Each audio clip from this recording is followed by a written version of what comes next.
Contohnya bilah-bilah itu yang dibuat dengan perforated, dengan mukanya kuningan, ya, itu bilah-bilah itu akan memfilter udara yang masuk, memecah udara yang masuk dari udara panas ke dingin, di dalam itu pasti lebih dingin.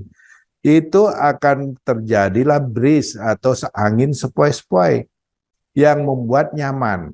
Pasti, karena kita sudah ngetes di sana. Saya waktu itu dengan teman-teman dari ITB, ya, alumni ITB datang berkunjung ke sana. Di luar biasa panasnya 35 derajat. Begitu masuk kena embusan dari bilah-bilah itu luar biasa sejuknya. Ada yang ngitung sekitar 24. Jadi banyak sekali dropnya.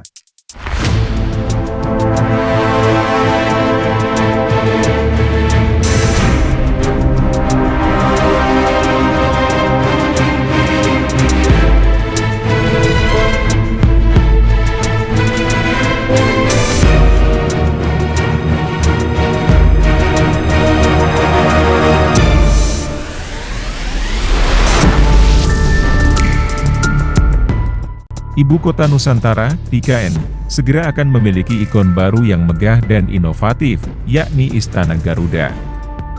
Bangunan monumental ini tidak hanya mencuri perhatian karena ukurannya yang raksasa dan bentuknya yang menyerupai burung Garuda, tetapi juga karena konsep ramah lingkungan yang diusungnya. Desain Istana Garuda adalah karya dari Nyoman Nuarta, seorang seniman terkenal yang telah banyak menciptakan karya-karya monumental. Menurut Nyoman Nuarta, Istana Garuda dirancang dengan memperhatikan konsep green building yang hemat energi. Salah satu fitur utama dari istana ini adalah penggunaan bilah-bilah yang dipasang di sekitar kantor presiden.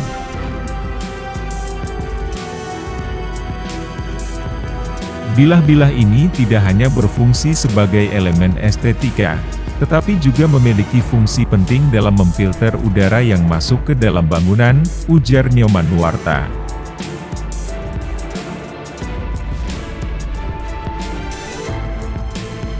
Bilah-bilah tersebut dirancang sedemikian rupa sehingga dapat membentuk aliran angin yang sepoi-sepoi, menciptakan udara yang sejuk dan dingin di dalam ruangan di bawahnya tanpa memerlukan pendingin udara atau AC.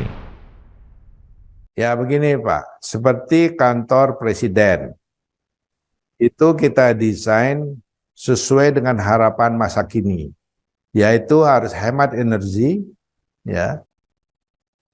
Kita membangun suatu arsitek atau patung apa namanya itu betul-betul berpikir masalah green design, gitu. Contohnya bilah-bilah itu yang dibuat dengan perforated, dengan mukanya kuningan, ya, itu bilah-bilah itu akan memfilter udara yang masuk, memecah udara yang masuk dari udara panas ke dingin, di dalam itu pasti lebih dingin. Itu akan terjadilah breeze atau angin sepoi-sepoi yang membuat nyaman. Pasti, karena kita sudah ngetes di sana. Saya waktu itu dengan teman-teman dari ITB, ya, alumni ITB datang berkunjung ke sana. Di luar biasa panasnya 35 derajat. Begitu masuk kena embusan dari bilah-bilah itu luar biasa sejuknya. Ada yang ngitung sekitar 24. Jadi banyak sekali dropnya.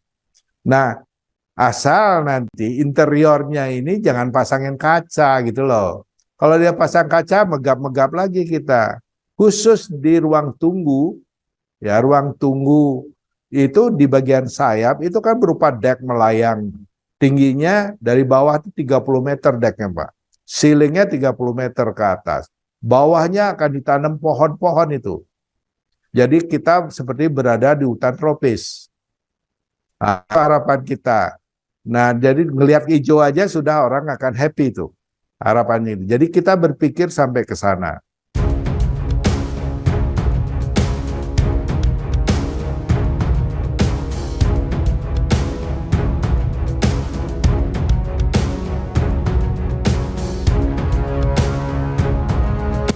Dengan demikian, Desain ini sangat sesuai dengan tujuan pembangunan IKN yang berorientasi pada green building yang hemat energi dan ramah lingkungan. Konsep ini merupakan langkah maju dalam desain arsitektur modern yang tidak hanya menitik beratkan pada keindahan visual, tetapi juga pada efisiensi energi dan keberlanjutan lingkungan. Istana Garuda diharapkan menjadi contoh bagi bangunan-bangunan lain di Ibu Kota Nusantara, menginspirasi penerapan teknologi hijau dan desain berkelanjutan dalam pembangunan infrastruktur di masa depan. Selain fungsionalitasnya, bentuk raksasa burung Garuda juga menjadi simbol kebanggaan nasional, menggambarkan kekuatan dan keberanian bangsa Indonesia. Istana Garuda akan menjadi landmark penting yang tidak hanya menarik bagi wisatawan domestik dan internasional, tetapi juga mencerminkan komitmen Indonesia terhadap pembangunan berkelanjutan dan ramah lingkungan.